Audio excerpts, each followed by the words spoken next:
Добрый вечер. В эфире Prime на телеканале АТР. Это время, когда... Что-то я так быстро начал говорить. Это время, когда мы приглашаем в студию наиболее интересных людей и обсуждаем наиболее важные для страны и человечества темы. Сегодня у нас редкий гость такой, уж не знаю, почему так случилось. Знакомы мы там уже лет 5, допустим. Пришел на АТР впервые, хотя включался в прямые эфиры. Да, это специальный представитель Министерства закордонных справ Украины з питань санкционной политики Алексей Макеев. Салям алейкум. Салям алейкум. Видишь, меня посадили так, сказали, садись ниже, и в итоге я, по-моему, под стол уже улез, нет? Вот я чуть-чуть, с вашего позволения, поднимусь. Да, вот тем, кто меня присаживал, я выношу отдельную благодарность. Привет, передаю, пользуясь случаем, да, я знаю. Вот, поэтому хочу сразу сказать, что, конечно, должность очень хитрая. Что такое представитель специальный, тем более по вопросам санкционной политики Министерства иностранных дел Украины. Поэтому я прошу тебя, Алексей, именно ты давно и всегда, расскажи, что за работа у тебя. Вот очень интересная і не очень публічна, наскільки я розумію. Влітку цього року міністр закордонних справ Дмитро Кулеба запропонував мені обійняти цю посаду з метою координації всього того, що робиться в Міністерстві закордонних справ в сфері санкцій. Чому це важливо? Ми знаємо санкції як поняття в зовнішній політиці з 2014 року. І наші глядачі, мабуть, знають, що санкції спершу за російську агресію проти України накладала не Україна, а Європейський Союз і Сполучені Штати. І на той момент... Це з Криму вже почалось, правильно? Так. Одразу після подій в Криму. І в Україні на той момент навіть не було ніякого закону, який дозволяв би органам влади самим визначати тих осіб, які загрожують територіальній цілісності, і запроваджувати якісь санкції. Від початку російської агресії Україна вже наклала санкції на декілька тисяч осіб. І для того, щоб, по-перше, координувати роботу всередині міністерства, по-друге, спробувати краще координувати роботу між різними відомствами, і, по-третє, для того, щоб взаємодіяти з нашими міжнародними партнерами, і була запроваджена ця посада. Тому моя робота, те, що робить Міністерство закордонних справ, те, що роблять інші міністерства і відомства в санкційній політиці, і, що найважливіше, координація наших дій з партнерами. Тому що міжнародні санкції, вони працюють тільки тоді, коли приймаються спільно и виконуються спільно. Ну вот к этой теме мы вернемся обязательно. Я попрошу все-таки нашу редакционную бригаду поменять мне стул вот этот, потому что он проваливается просто, да? Мы можем на какой-нибудь другой, не на еды пока сиди, ты высокий. Вот. Я хочу спросить вопрос такой, немножко выпадающий из твоей должности, но общий, скажем, политический, дипломатический. Но вот как повлиял ковид? Ну, как на нашу жизнь повлиял, мы видим. Да? Сегодня, кстати, сказано, что с 8 числа на 3 недели, с 8 января будет карантин усиленный, то есть почти ничего не будет работать в Украине. Но я так думаю, что на все повлиял этот ковид, и в том числе на дипломатическую работу. Вот в двух словах, что изменилось? Какая-то новая дипломатия? Такого же никогда не было вообще. Ти знаєш, про це можна говорити достатньо довго. Один із часописів відомих Foreign Affairs цього року вийшов, кілька місяців тому, вийшов із заголовком «У 2020 році дипломатія померла». Я її доповнюю, вона померла якраз від ковіду і від тих хвороб, які були у дипломатії. Ти кажеш таке? Фактично так. Адже що відбувається? Сьогодні середина грудня. В минулому році, в позаминулому, це час, коли світова дипломатія робить фактично фінальний ривок перед закінченням року, перед різдвяними святами. І відбувається величезна кількість зустрічей. Зустрічі в Брюсселі, зустрічі Україна-ЄС, саміти НАТО, міністерські зустрічі в ОБСЄ, Генеральна асамблея ООН працює, схвалює важливі для нас То есть, резолюції. как у артистов елки, так у вас, значит, вот это все. Ну, це такий, да, це такий, можна сказати, Вибач. фініш, да, і такі собі корпоративчики, да, дипломатичні. Але для дипломатів це надзвичайно важливо, тому що у дипломатів є одна дуже важлива штука, як довіра. Довіра, вона не може виникнути між людьми, які Не знають одне одного, які сидять і бачать тільки маленьку іконку в екрані. Ну, або щирої і відвертої розмови, вона можливо от в таких умовах, як ми з тобою сидимо і розмовляємо. Коли ми за екраном, або камера десь далеко мене знімає, тобі транслюють сюди, зовсім інше відчуття. Так само і у дипломатів. Тому що не тільки за столом переговорів відбуваються контакти, а й за межами, коли ти виходиш з партнером, коли ти намагаєшся вирішити проблему, яка виникла безпосередньо в розмові, коли він може сказати тобі щось більше, ніж може сказати за столом переговорів, коли ти намагаєшся зрозуміти, а що за цим стоїть. І врешті-решт довіра вибудовується виключно під час особистих зустрічей. Тепер особистих зустрічей практично немає. Інституції європейські сидять вдома, міністри спілкуються одне з одним через відеозв'язок. Кілька тижнів тому у мене були переговори теж по відеозв'язку, і ти розумієш, що кожен сидить вдома, у когось інтернет поганий, ти його бачиш із запізненням і вирішуєш відключити відео. І виходить, що ти 2 години ведеш переговори з таким от маленьким динаміком, який стоїть перед тобою. І ти до нього нахилився і намагаєшся з цим динаміком вгадати емоцію. Що ти не так розслышиш. Да. Тому це дуже сильно обмежує дипломатію, і вона вже не така, як ми знали. Дипломатія – штука, насправді, дуже консервативна. Але я думаю, що так само, як діти навчилися ходити в школу через Zoom або через веб, так само і дипломати майбутнього не будуть витрачати багато часу на якісь перельоти, а вирішувати те, що можна вирішити, якраз через відеозв'язок. То есть дипломатия никогда не станет прежней уже? Я думаю, що не стане. Я думаю, що не стане, хоча я щиро бажав би, щоб ми нарешті вийшли з цього крутого піке, щоб, ну, тепер, коли є вакцина, пам'ятаєш, раніше можна було зайти в літак з пляшкою води. Зараз уже ні, треба її здавати. Да? Так само і тепер не можна буде, очевидно, зайти в літак без паспорта про жизнь імунізацію. Я пам'ятаю, коли курити можна було в самоліті. А коли в літак проводжали, садили в літак проводжаючи, теж таке було.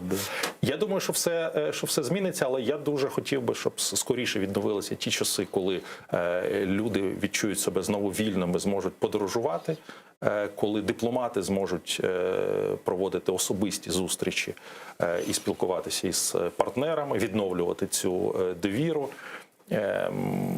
Ці часи обов'язково настануть. Однако вам все равно скидки никто за это делать не будет. Нет. Ни внутри страны, ни тем более наши противники, ни партнеры, никто. Ну вот. И то, что буквально недавно было, но ведь состоялось заседание ООН, и в принципе оно состоялось по результатам, ну как и должно было пройти, да? То есть резолюция принята примерно тем же количеством стран, что и всегда, да? Я понимаю, что ты не конкретно по этим делам ООНовским, но все равно, это все равно касается каким-то образом санкций, чем-то чего-то из твоей сферы. Вот в чем вот эта крымская резолюция, в чем ее польза? В чем она отличается от других предыдущих? Там декілька посилених елементів в цій резолюції було. Ми кожного разу, в чому полягає сенс резолюції Генеральної асамблеї ООН? Кожного разу якийсь маленький елемент туди вводиться, який посилює вимоги до Російської Федерації. Згадаємо декілька років тому, коли вперше внесли взагалі в резолюцію ГАОН ім'я Олега Сенцова. Олег Сенцов був звільнений. От такі маленькі елементи, вони додають нам, дипломатам, Причем більше сама ООН можливостей. не принимает никаких санкций, это понятно. Там есть Генассамблея, где есть право вето, где есть Китай, Россия, не будем уточнять там все это, Рада да? безпеки Но є, просто на базе этих резолюций какие-то группы стран, какие-то объединения стран или отдельные страны могут принимать свои санкции, продолжать усиливать и так далее. Для всього світу обов'язковим до виконання є резолюції Ради безпеки ООН, які схвалюються постійними і непостійними членами Ради безпеки, якщо Ну, это немає невозможно, вето. что касается России. На жаль, понятно, на жаль, стосовно Росії це неможливо. Але кожного разу ми до цих резолюцій, резолюція по правах людини в Криму, а також по мілітаризації, ми привертаємо увагу всього світу. Бо Генеральна асамблея ООН – це майданчик, на якому обговорюються найважливіші проблеми. І ми тримаємо тему окупованого Криму в центрі уваги Генеральної асамблеї. Что касается милитаризации, этот же вопрос, он там, по-моему, нет его впрямую, такой увязки, но на самом деле милитаризация прямо увязана с тем, что русские называют сейчас гуманитарной катастрофой в Крыму. С недостатком воды, которую они организовали, переселив туда кучу людей, включая военных, понастроив военных баз и так далее. Я просто слышу, я вижу, как в пространстве медийном, в том числе через либеральные русские каналы, там типа «Дождя», как где-то на ОБСЕ, где-нибудь еще, наверное, вы тоже это слышите. Вот мы такие несчастные русские оккупанты, не, ну понятно, что вот люди же, они страдают и так далее, дайте нам воды попить и так далее. А вопрос, а почему ее не стало-то?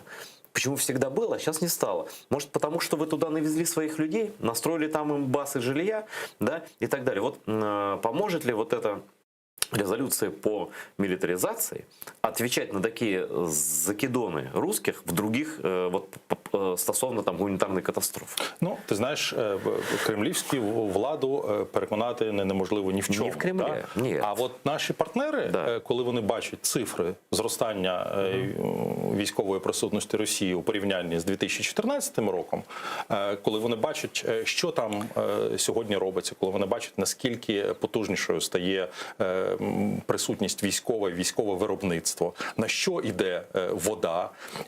І ж Генеральна асамблея чітко визначає Росію як occupying power, тобто це окупуюча держава.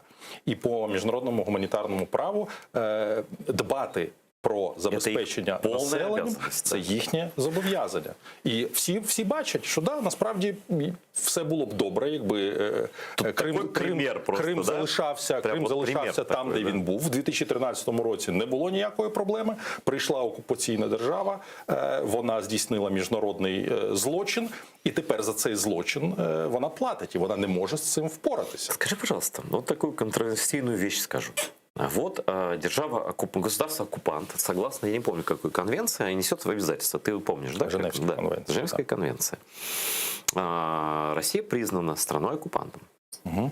А не может ли Украина сейчас сыграть на опережение, я не знаю, как свой юридический ответ дать на это? Ну, я не знаю, как это иск называется, заявление, нота какая-нибудь в отношении страны-оккупанта России за то, что она не обеспечивает гуманитарные потребности оккупированной украинской территории. Раз они говорят про гуманитарную катастрофу, почему мы не можем, опираясь на Женевскую конвенцию, сказать, чуваки, вы оккупанты, мало того, так вы еще плевать хотели на мирное население, чтобы они совсем, как бы, о чем говорить? Это же ваше, просто так четко их пригвоздить со стороны міжнародного права. Ну, ти знаєш, це як аргумент в дискусії, він можливий. Немає такого суду, який би зараз зобов'язав Росію подбати про забезпечення водою. Чому? Нет міжнародний суд ООН?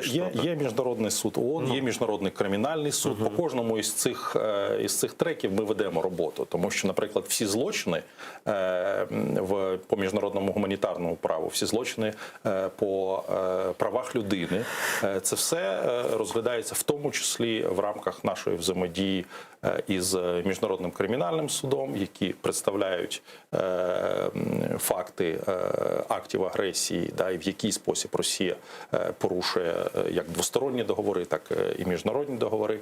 Є ще одна велика тема, яка можливо стане і буде перспективною. Це в принципі визнання Росії відповідальною за акт агресії.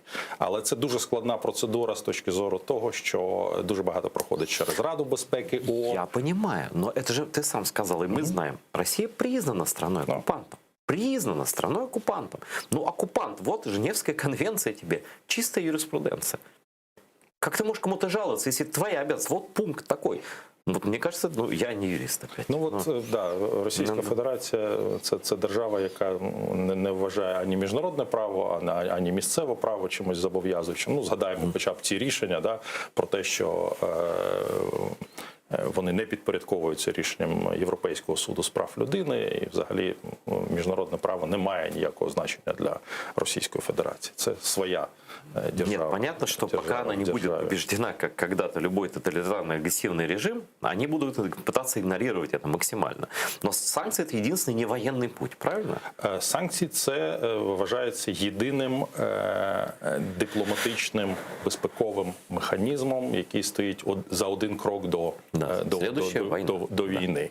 І цей механізм, знов-таки, він працює тільки тоді, коли він боляче б'є по тих, хто приймає рішення, коли він є механізмом превентивним, тобто ми зараз запроваджуємо санкції проти низки суддів, інші судді побачать, да, що якщо вони будуть виносити рішення проти українців, кримських татар, української церкви, меджлісу, якщо будуть далі схвалювати захоплення в заручники українських громадян, політичних в'язнів, то їхні мрії про відпочинок на Лазурному узбережжі, він накриється мідним тазом. Ну, коли ж захочеться їхати кудись не в Сочі. Ты понимаешь, вот у них такая система, что ты из этой системы не выпадешь. Единственный, кто выпал из этой системы, на моей памяти, был Андрей Сахаров, который, будучи обласканный полностью, ну, это единственный человек в истории тоталитарного вот этого режима, который, ну, может, генерал Григоренко еще, да, но люди, которые вот просто сознательно пошли, все равно они будут подчиняться больше системе, чем бояться этих санкций. То есть я к тому, что вот эти персональные санкции, ну, в разговорах с такими режимами, они неэффективны. Эффективны секторальные санкции и так далее. Вот какие санкции наиболее эффективные ты сейчас считаешь за Крым? Например, давай сначала Крым возьмем. Ну, по-перше, те, що не можна інвестувати в Крим, це дуже важлива штука, яка не дозволила Росії організувати там потьомкінські деревні і побудувати щось серйозне. А зарабатывать там? Заробляти там теж дуже важко. Ну, можливо, по російському бізнесу вони можуть заробляти на своїх традиційних откатах, як це було в Сочі. Да? Але бізнесу там робити нема чого. Банківська сфера там не існує. І це завдяки цим санкціям. Звичайно, ми хотіли б більше. Звичайно, ми хотіли б, і ми вели про це розмови, про заборону відключення Росії від СВІФТу. Наприклад, те, що вдарило дуже сильно. Але той факт, що туди ніхто не літає, що зона залишається закрита, що кораблі туди не заходять, а ті, які заходять, ми бачимо і намагаємося їх наздогнати. Якщо вони там роблять якусь перевалку в Чорному морі, у нас є служби, які за цим слідкують, і ці факти ми всі даємо нашим партнерам. Літаки аерофлотівські і інших компаній, які залітають в закриті Україну аеропорти, вони фіксуються нашою прокуратурою. Вони не літають в інші країни після цього? Вони літають в інші країни. І це буде теж також це нова тема, яка у нас зараз з'являється на порядку денному. Ну, по-перше, є юридичні процедури, коли наша прокуратура буде звертатися до прокуратур інших країн з проханням притягнення до відповідальності. Є ще такі моменти, як лізингові договори, які на ці літаки підписуються, і ми будемо теж просити наших партнерів уважно подивитися. Є, врешті-решт, діяльність страхових компаній, яка скаже: чекайте, значить, щось тут не... На всякий случай не будемо з вами мати діло. Да, наприклад. Тобто ці речі, вони зазвичай залишаються залаштунками, але вони сковують Росію від того, щоб відчувати себе. Ну, скажімо так, направлення вірне, але тиск недостатній.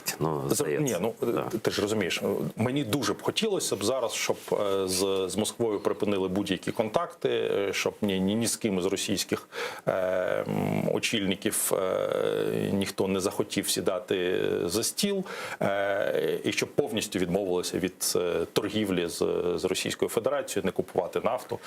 Світ влаштований трохи інакше, але це не означає, що ми маємо опустити руки і віддати Росії Крим. Цього ніколи не буде. И наши партнеры на це Мы руки не опускаем, и когда вот так руку поднимают, то значит у нас телефонный звонок в прямой эфир. Добрый вечер. Говорите, кто вы, откуда, и задавайте свой вопрос Алексею Макееву. Добрий вечір. Добрий вечір. Я з Франківська, звати мене Василь. У мене таке запитання до представника Міністерства закордонних справ. У мене питання, чому так Україна переймається, у мене таке враження, що більш ніж Росія, питання подачі води в Крим, окупований Крим. У мене, я вважаю так, що, наприклад, Росія може возити в Крим водоцистернами, у них є залізничний міст, вона може танкерами возити воду, це, до речі, в Персидській затоці багато країн так роблять. Вони сказали, що проблем ніяких немає, можуть набудувати очисних, морську воду опріснювати і тому подібне. Чому ми так переймаємося цією проблемою? Це їхня російська проблема, хай вона її вирішує. Українська сторона взагалі має забути про це питання, і нас постійно обговорюють, і варто чи не варто. Забути це питання, це російська проблема. Вони, якщо хочуть, вони можуть вирішити. Можуть мостом залізничним возити зранку до вечора в цистернах води. Дякую. Я абсолютно з вами погоджуюсь. Це не українська проблема. Це проблема російська. І саме російська сторона порушує це на міжнародній арені. І вона отримає саме таку відповідь. Ви держава-окупант. Це ваша проблема. Ви зобов'язані зробити так, щоб там була вода. Але більше того, ви забираєте цю воду у наших співгромадян, які знаходяться сьогодні під вашою окупацією. Тому це дійсно проблема. Ми кажемо, так, це проблема. Через акт агресії, через міжнародний злочин окупації і через те, що наші з вами співгромадяни, які сьогодні знаходяться на окупованій території, через те, що воду у них забирають на воєнні об'єкти, і для російської армії залишаються без води. Це є проблема, але проблема російська. Це проблема не наша. І Україна це питання не порушує, хоча ідея абсолютно правильно підказав іще одну ідею, над якою ми попрацюємо. Ми можемо це порушувати і говорити, що дійсно, давайте працюйте. А найкраще забирайтеся звідти геть. Нет, це було б известно. Первое предложение выйти вон, второе предложение выполнять хотя бы обязанности страны оккупанта по отношению просто к живым людям, если уж такие гуманные. И, кстати, я хочу добавить зрителю, который позвонил, спасибо за звонок. Я знаю, почему вы такой вопрос задаете, потому что на пророссийских каналах идет информационная атака. Понимаете, здесь, в Украине. И вот это очень четкий маркер того, что канал принадлежит не совсем тем хозяевам, которые записаны в лицензиях, да? Что управляется он с Москвы. И этот вопрос ставят они оттуда, и они раскачивают Украину внутри этим дискуссиями, фейками. Хотя и Министерство иностранных дел, и Офис президента Украины уже раз по 50 сказали, что никакой воды никогда не будет, точка, до деоккупации Крыма. Однако вот этот элемент медийной войны, ми його зараз бачимо просто. Ну, з допомогою журналістів ми цей елемент війни поки виграємо і будемо вигравати далі. Це теж ідея. Я кожного разу прошу журналістів, що коли ми знаходимося у війні, давайте працювати такими ж воєнними методами. І кожного разу я закликаю всіх своїх колег, якщо є можливість передати це нашим співгромадянам на окупованих територіях, як в Криму, так і в Донецьку і Луганську. Ми ведемо цю боротьбу. І ви там теж ведете свою боротьбу всередині, бо обов'язково повернемо ці території. А для того, щоб не забувати, я от свого часу звернувся до всіх журналістів там, українських національних каналів. Навіть в прогнозі погоди. Згадайте, будь ласка, яка температура води в Чорному морі на Ялтинському узбережжі? Згадайте, будь ласка, яка погода в Донецьку і в Луганську?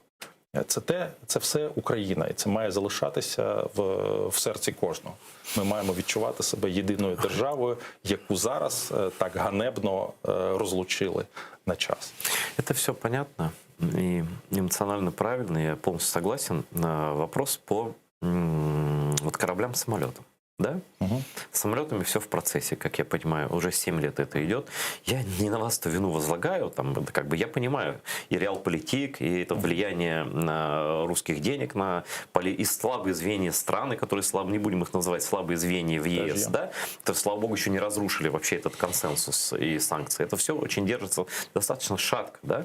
Но вот эти корабли, которые возят конкретный совершенно ильменит, сырье для совершенно конкретного завода, совершенно конкретного Фирташа, который в том числе, как говорят, работает на российскую оборонку, который находится прямо вот на временной границе, за временной границей оккупированного Крыма, ему даже видно его, наши погранцы его видят, да? Они как делают? Они из наших портов везут якобы в Турцию, там разворачиваются и возвращаются, как бы идут в оккупированный Крым, да? А что с этим делать? Почему вы такие бессильные? Ну, может, это ваша єпархія, может, кто-то не дорабатывает. Что вы с этим делаете? Ну, насправді, давайте згадаємо, звідки ця проблема виникла. У нас є сумнозвісний закон про ВЕС Крим, да? Вільну економічну зону Крим, який був 14-го. Ні, він досі діє. От. І я знаю, що зараз у Верховній Раді є депутатська група, яка працює з тим, щоб цей закон змінити або взагалі скасувати. В чому проблема? Ми от зараз на 7-му році війни, на 7-му році окупації, ми маємо врешті зрозуміти, що для міжнародного бізнесу не є чітко визначеним, що їм заборонено робити. Ну от немає прописано в українському законодавстві, що які санкції, да, або які порушення, які наслідки матиме компанія X, якщо вона почне продавати під своєю торговою маркою, відкриє там величезний. А в Європі прописано в європейських санкціях? А в європейських санкціях прописано. Так. Там прописано, що не можна інвестувати, банківська діяльність. Что ж получается? Но я понимаю, что вы это не Верховная Рада, и ты там не глава там, фракции какой-то и так далее. Что прошлого созыва, что этого. Но ты все это время все равно работаешь в министерстве, да? А часто вам приходится отвечать на вопросы европейцев, господа, а почему мы придерживаемся санкционного режима и продолжаем его каждые полгода? А почему ваше законодательство позволяет вашим предприятиям работать с оккупированными территориями Украины, где вы запрещаете работать другим? Відповідь на це запитання мені доводиться, і нам, дипломатам, доводиться давати постійно. Слава Богу, ми перейшли вже ту фазу, коли санкції запроваджувалися Європейським Союзом спочатку, Сполученими Штатами, а тільки потім нами. Вони набагато швидше в цьому. У них є усталені санкційні механізми, у них є великі команди, як в Сполучених Штатах. Цей ОФАК – це величезний організм з чіткими алгоритмами, що треба зробити, на кого внести в санкційний список, або яка компанія за якими критеріями настільки близькою, наприклад, до вищого керівництва Росії, що удар по цій компанії може зробити так, що керівник цієї компанії прийде і скаже: ну, дорогой, я вже не можу працювати там-то і там-то.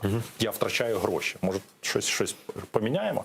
Тому я хочу, щоб такі механізми працювали в тому числі у нас. А це вимагає повного перегляду того, як працює санкційний механізм.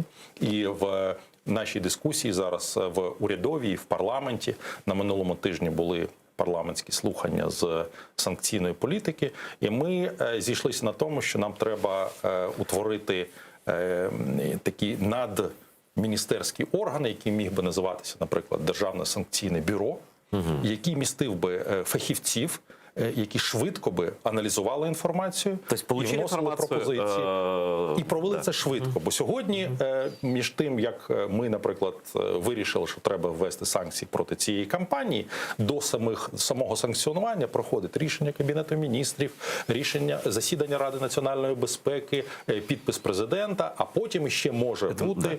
Это мы представим, как каждый из членов ЕС в своем парламенте начинает проводить свою процедуру по каждому предприятию. Что с ума с этим можно, да? Такого не может быть. Ну, у них там інша проблема, їм треба погодити з усіма державами-членами, що теж задачка дуже складна. Але знов-таки, існують чіткі алгоритми, як це робиться, як перевіряється інформація, куди звертатися компанії, якщо вона потрапила туди, або вважає, що треба Скажи, пожалуйста, на чем оскаржувати цю держатся позицію. сейчас санкции против России? На Минских соглашениях? Санкції проти Росії тримаються тільки на тому, що весь світ розуміє, що це був акт агресії. І що Росія продовжує окуповувати територію. Формально на чем? На Минских соглашениях в В основном? рішеннях Європейського Союзу, на жаль, попри всі наші намагання тоді, з'явилася фраза про мінські домовленості. Сьогодні, коли ми бачимо, що Європейський Союз кожного разу закликає Російську Федерацію виконувати мінські домовленості, в цьому нічого поганого немає. Допоки Росія їх не виконає, то санкції скасовані не будуть. Це позиція, яка висловлюється нам ЄС. І це, в принципі, нас влаштовує. Хоча б так. Хоча, звичайно, що таке санкції? Якщо вони запроваджені і вони не змінюють поведінку цього Значит, нужно усиливать. Но логика Абсолютно. санкционная такая. Но разделения нет же. Дипломатична логіка в деяких країнах, вона трошки інша. Це якраз робота дипломата аргументувати, чому треба посилити санкції. Европейские санкции вообще не менялись за эти годы. Ні, вони Вот на вносять твоей нових людей, вони вносять нові людей. Я имею в виду компанії. нет, секторально имею в виду. Просто Секторально нет, секторально не менялось. Как были, Да. так и остались. Что с американскими санкциями? Они за что введены? Вот давай разделим это немножко, да? Так само і американські санкції, вони введені за неправомірну діяльність, за порушення Росією міжнародного права, окупацію Криму і дії Росії в Донецькій, Это совсем Луганській отдельные вещи, вот, областей. юридические. Европейские санкции, американские Да, санкции. да. Они друг от друга никак. не Вони санкції, як я сказав, це важливий механізм, який працює тільки тоді, коли він приймається великою спільнотою держав. Тобто Сполучені Штати, Європейський Союз, держави Великої Сімки. Ну и плюс Новая Зеландия, страны, которые являются цивилизованными. Япония, там, Новая Зеландия. Це коло цих країн достатньо велике. Було б гірше, якби це було тільки Сполучені Штати. Хоча у санкцій Сполучених Штатів є одна величезна перевага. Якщо ти потрапляєш в санкційний список Сполучених Штатів, Привіт, товариш. то будь ласкавий, навіть якщо ти з Марса, да, і ти вирішив співпрацювати з санкціонованою Сполученими Штатами компанією, то тебе наздоженуть колись. І це дуже серйозний сигнал. І тому надзвичайно важливо, щоб ці санкції були узгоджені. Щоб не тільки Сполучені Штати мали лідерство тут і запроваджували все сильніше і сильніше, а щоб Європейський Союз підтягувався. В цьому великий наш інтерес. Тут я сейчас скажу одну вещь, которую, наверное, ты не скажешь. Вот, на мой взгляд, Америка выпала из общезападной политики как лидер, я имею в виду. Она все равно санкции держала, да? Но, несмотря на все заявления и решения Конгресса, опять санкции не приводят к результату. По американской логике всегда они должны усиливаться. Но так у них это работает. В отношении Ирана, там, других стран всегда работало. В отношении России это не работает. Они остаются на прежнем уровне. Европейские остаются на прежнем уровне. Есть каковы возможности для усиления санкций как со стороны Штатов, так и со стороны Европейского Союза? Вот дальше, вот Минские соглашения в тупике. Мы сейчас это видим. Это официальное заявление уже Украины. Да, ну ничего. Ну нет встреч никаких, ну ничего. Нет даже гуманитарных обменов удерживаемыми лицами. Есть шанс за невыполнение требовать и добиваться усиления санкций, как американских, так и европейских? Проходить певний період часу, коли ми оцінюємо, наскільки ефективна наша робота. В мінських домовленостях, в тристоронній контактній групи, в нормандському форматі. Так само наші партнери оцінюють ефективність санкцій. Кожен по-своєму. Вони переглядають, працюють вони чи не працюють. Змінила Росія свої дії чи не змінила. І ми бачимо, що не змінила. Тому приходять нові санкції. І Європейський Союз, наприклад, запроваджує санкції проти тих, хто брав участь в будівництві Кримського мосту. Да? Сполучені Штати, тільки сьогодні прийшли новини про те, що в Конгресі просувається питання по санкціях по Північному потоку-2. І це все-таки продвигається. Воно працюють там, команда Нафтогазу працює, дипломати працюють по всьому світу. В Європейському Союзі такого немає, тому що там все ще деякі держави думають, що це сприяє безпеці, енергетичній безпеці, але вони дуже сильно помиляються. І це теж аргументи, які використовуємо ми. Тобто санкційний тиск посилюється, але не так, як можна було б, знаєш, там, мені з тобою зараз вийти на вулицю і спробувати пояснити це комусь от тут на зупинці автобуса. Що ні, дійсно санкції будуть посилені і уже завтра, післязавтра Росія віддасть Крим. Робота, на жаль, не така, яка є на поверхні, і результати вони насправді з дипломатичної точки зору відчутні. Росії окупація Криму і Донбасу заважає дуже сильно. Вона втрачає великі гроші, вона втрачає своє міжнародне реноме, вона втрачає контракти, і вона вже давно стала державою-парією в тому, що стосується запрошень, міжнародних зустрічей і добрих відносин. В Росії ніхто не вірить. Вот у меня остается впечатление такое, что вот в тупик зашел вопрос взаимного освобождения удерживаемых лиц. Ну, обмен, как это не дипломатическая формулировка, но, как мы говорим, простые там люди, да? И никаких даже сейчас, вот если год назад говорили об этом, сейчас даже разговоров никаких не идет. У меня есть стойкое ощущение, что в рамках ТКГ и вообще в взаимоотношениях с Украиной Россия выбирает такую тактику. Не знаю, есть ли достаточно доказательств, но ощущение такое есть, что они хотят менять людей уже не только на людей, как это принято, ну, скажем, в гуманитарных каких-то отношениях даже воюющих стран, да, а менять людей на политические уступки. Как то? Крымских татар дадим обменять на кого-то, решим обменять на кого-то только в том случае, если вода пойдет в Крым, а всех вообще дадим тогда обменять, когда будут приняты изменения в Конституцию Украины, что касается особого статуса Донбасса. У меня есть ощущение, что вся проблема стала из-за этого, и что Россия применяет такую, ну, по сути дела, террористическая тактика. Захват людей с выставлением политических требований. Есть ли такое ощущение в Министерстве иностранных дел? Айдар, я не можу тобі сказати, я не є частиною переговорів в нормандському форматі або в ТКГ, і тим більше дуже обмежене коло людей займаються звільненням заручників. Делікатна тема. Але що я можу тобі сказати? Розумієш, для нас, для українців, для дипломатів України, особа і права цієї особи – це, в принципі, найвища цінність. Наші консули по всій Росії, вони постійно їздять по місцях утримання. Тому що для нас людина – це є цінність. Для кремлівського режиму людина є ніщо. Це є патрон, не знаю, гарматне м'ясо. Права громадянина для них не є чимось таким, на чому...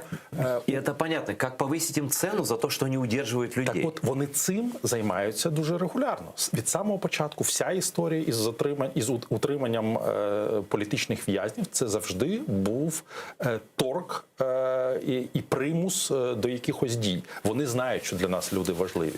Вони виставляють свої вимоги постійно, то затримуючи процес обміну. Мені невідомо, чи сьогодні Росія виставляє там якісь вимоги, наприклад, кримські татари на воду. Хоча, як ти абсолютно правильно кажеш, від них цього можна чекати, і вона веде абсолютно терористичну тактику. Причому ми ж маємо теж усвідомлювати, що це теж державна політика брати у заручники. Да, що ми називаємо збільшувати обмінний фонд. Я понимаю, это вообще звучит дико, но это так есть. Вот, да? Я вот просто прогнозирую, что будет дальше. Может, я не прав, а может, прав. Вот прогресса в Минске нет.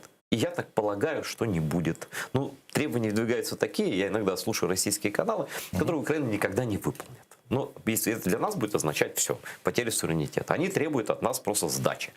и это говорят даже, ну, кто у нас в группе, даже Кравчук уж, насколько такой вроде мирный, договороспособный человек, но они его называют в своих эфирах уже бандеровцем, фашистом там, и так далее. Это все. Комплимент. Да, все, нет, все фашисты кругом. Значит, они, и это какой-то их, у меня ощущение, какой-то последний решительный бой, они, по крайней мере, так это показывают. Да?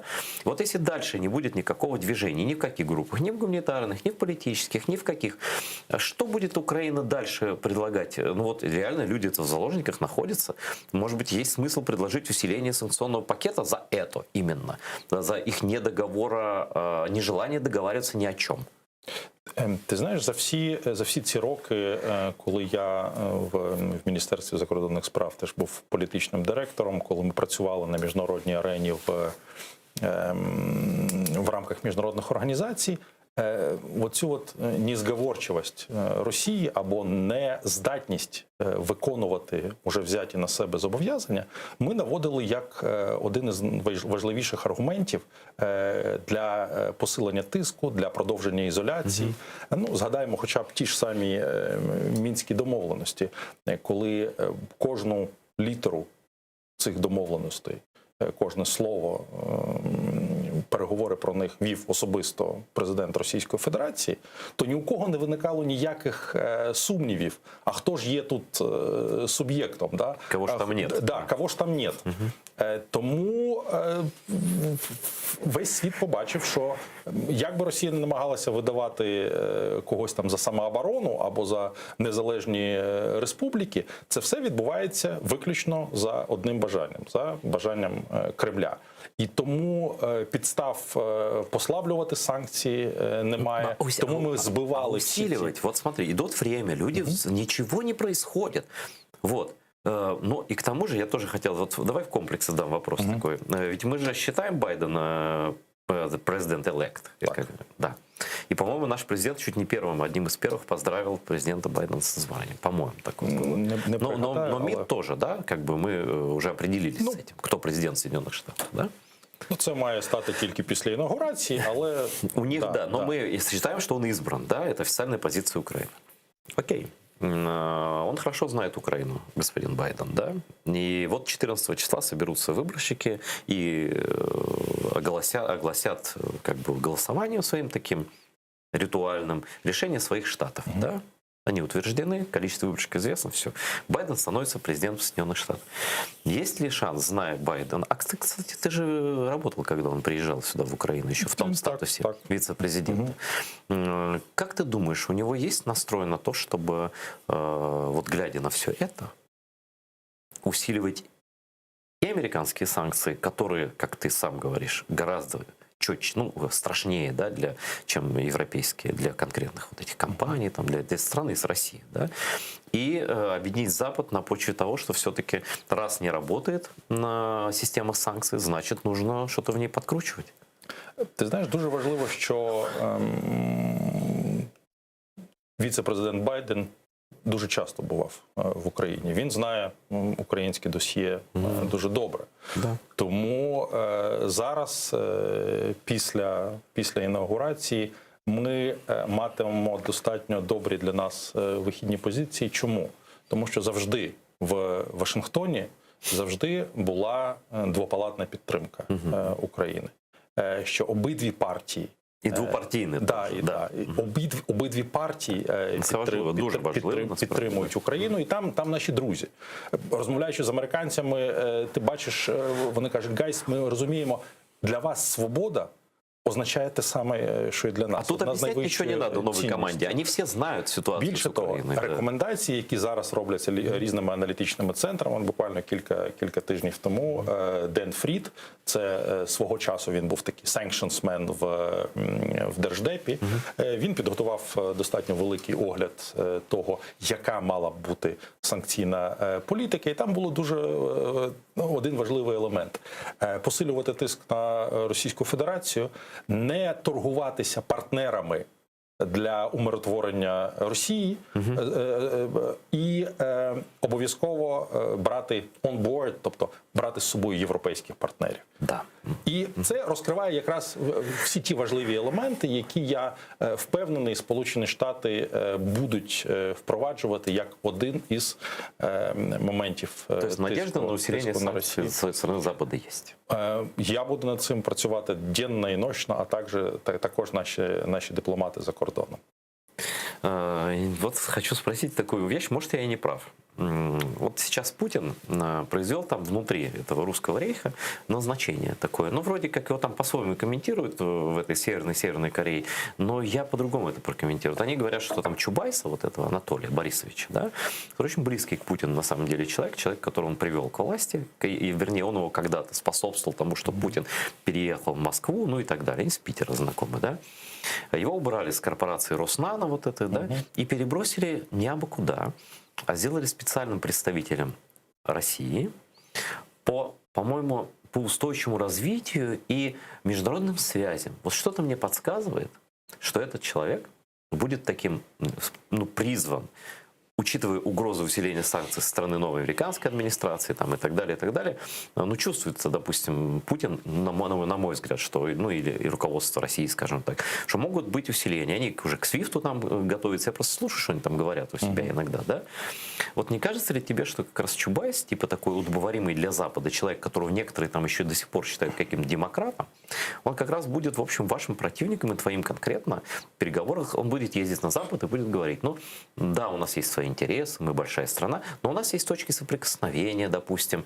А тот же Чубайс, например, он, да, и там, кстати, по охране окружающей среды, он там прописан в должности, у него представитель международный, да.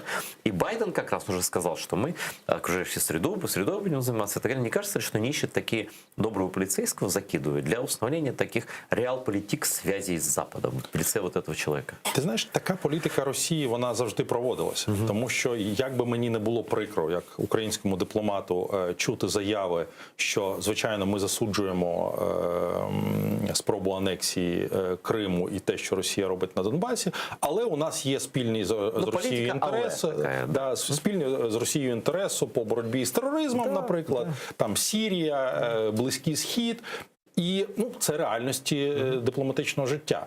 В 2014 році і після цих подій ніхто не розірвав дипломатичні відносини з Росією, і ніхто не поставив Росію в повну ізоляцію.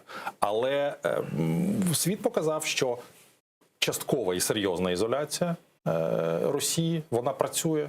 Ну, не їздить очільник Кремля так багато в Ну, сейчас Чубайс будет ездить, поедет в Штаты, поедет к нашим партнерам, будет там рассказывать, что реал-політик, надо как-то искать точки. Таких їздунів дуже багато, допоки у Росії є великі гроші, коли вони собі купують партії, колишніх федеральних канцлерів, їздять на весілля до міністрів закордонних справ, або настільки їхній бізнес потужний там в деяких державах, що вони думають, може якось через них спробуємо збити ці всі санкції. Це все методи гібридного впливу.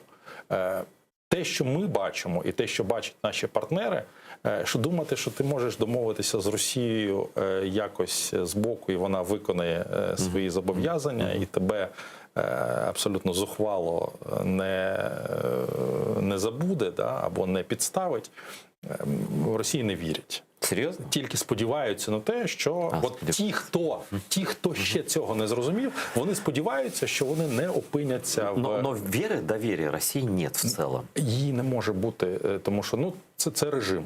Ми бачимо, що це режим, що це злісний порушник, з яким потрібно виходити в ринг на світовій арені, з яким інколи можна спробувати вирішити проблему. Часто торгується, звичайно, Російська Федерація, прив'язуючи одне до іншого. І тут уже підключаємося також ми. Чітке розуміння в усього світу: не можна домовлятися з Росією за рахунок України. Вы постоянно повторяете, в общем, крымсатарскую поговорку: не опирайся на воду, не верь россиянину. У нас есть такая... Правда. Ну, я її не знав. Це дуже, да? це дуже я користуюсь. Это очень прекрасная поговорка. Да? Кейс Боинга хочу разобрать. Вот почти уже, ну все знают это с самого начала, да? Российские войска с помощью штатного оружия конкретной российской части сбили на территории Украины малазийский самолет, где летела куча европейцев, кроме значит, граждан Малайзии. Да? Можно ли ожидать вообще, когда этот будет суд, наконец, уже решение, ну или можно ли ожидать политического решения о том, что Россия совершила террористический акт? Ми думаємо, що ми пішли кращим шляхом. Ми пішли через судові рішення. І те, що Україна тоді передала цей кейс Нідерландам для повноцінного розслідування і для судового засідання, це дуже важливо. Тому що це буде не просто заява, яку Російська Федерація тобто не політичне заявлення, а політико-юридичне рішення. Тобто суд розгляне і винесе свої рішення. Ми віддали цю справу в руки нідерландського правосуддя, до якого ні у кого немає питань. От, там ніхто не знає про Печерський суд або Басманний суд Нідерландів. Там все в порядку. Тому я тобі зараз не скажу, який там таймтейбл. Ну вот они дают, понятно, каким же будет приговор. Но все знают уже. Но то есть он не может быть оправдательным в отношении России. Ти розумієш, там судять не Росію як таку, тому що там судять конкретних людей відповідальних. І там намагаються встановити оцей ланцюжок прийняття рішень, який дає уже політикам підстави для того, щоб вважати, що це була санкціонована дія вищим керівництвом. Против конкретных лиц. Все эти должностные лица, орудие преступления, исполнители преступлений и так далее. Есть ли такая вероятность, что Россия будет, ну не то, что даже признана страной-террористом, как когда-то Ливия, да, Джамахири, вот это товарища, забыл его, Каддафи, как зовут, да? А что хотя бы будет мировым сообществом где-то сказано на уровне каких-то институций, что российское государство совершило террористический акт в виде сбития самолета. За что? Но это уже без санкций не может остаться. Ну никак. Я думаю, що за підсумками цього суду такі політичні заяви зможуть зробити дуже велика кількість країн. Ми про це говоримо від самого початку, коли ми зрозуміли за тими матеріалами, які були у нас, за тими матеріалами, які були встановлені під час розслідування, в тому числі за рахунок взаємодії із цивільним сектором. Ти ж пам'ятаєш, як багато допомогли цьому журналісти, розслідувачі,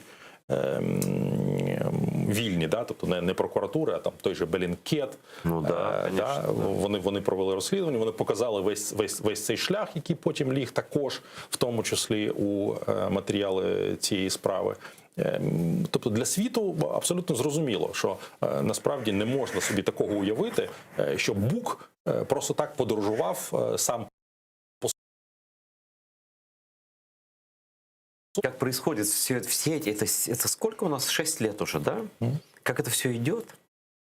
Говорится о том, что Запад в целом боится поднять голову и сказать: вы террористы, вы сбили гражданский самолет своим штатным оружием. Ну, я надеюсь, я понимаю, что не можешь ответить на этот вопрос, когда и что это будет, да?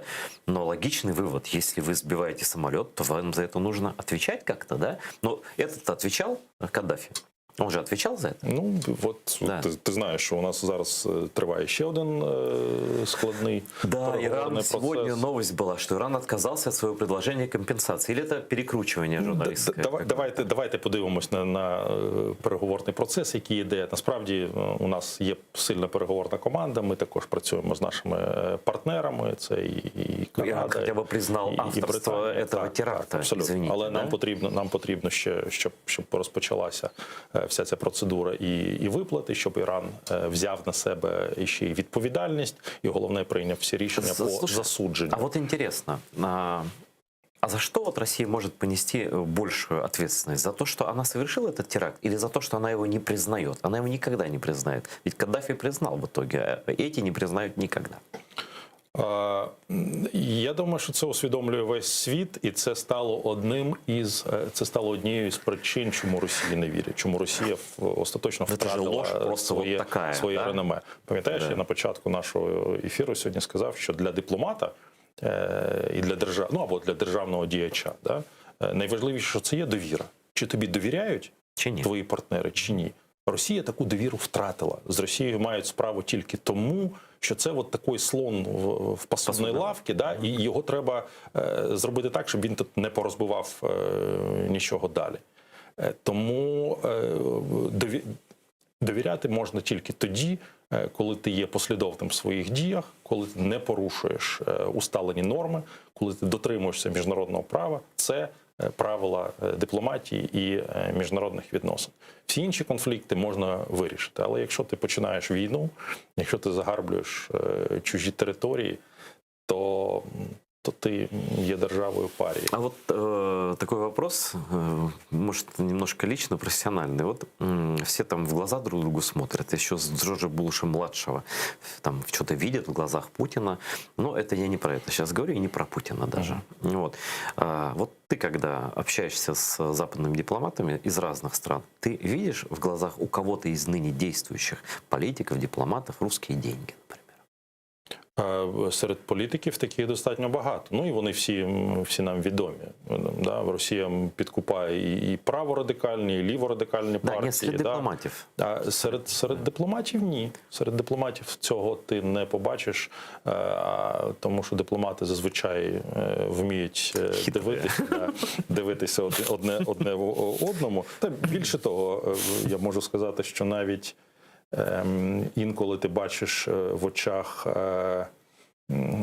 і російських дипломатів те, що вони в це не вірять, те, що їм доводиться говорити. Хоча оторваних там так багато, які будуть називати чорне білим, біле чорним. Це найгірше. Грубо говоря, плевать в глаза. Саме тому тут не може виникнути ніякої довіри. Ну пусть они так себя и ведут, в принципе. У нас время программы подошло к концу. Спасибо, что пришел. У нас был Алексей Макеев, главный по санкциям от Украины на международной арене.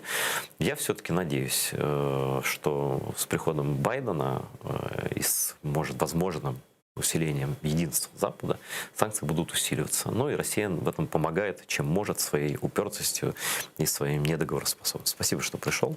Дякую за запрошення. Ну и, конечно, русский рейх будет разрушен. До новых встреч.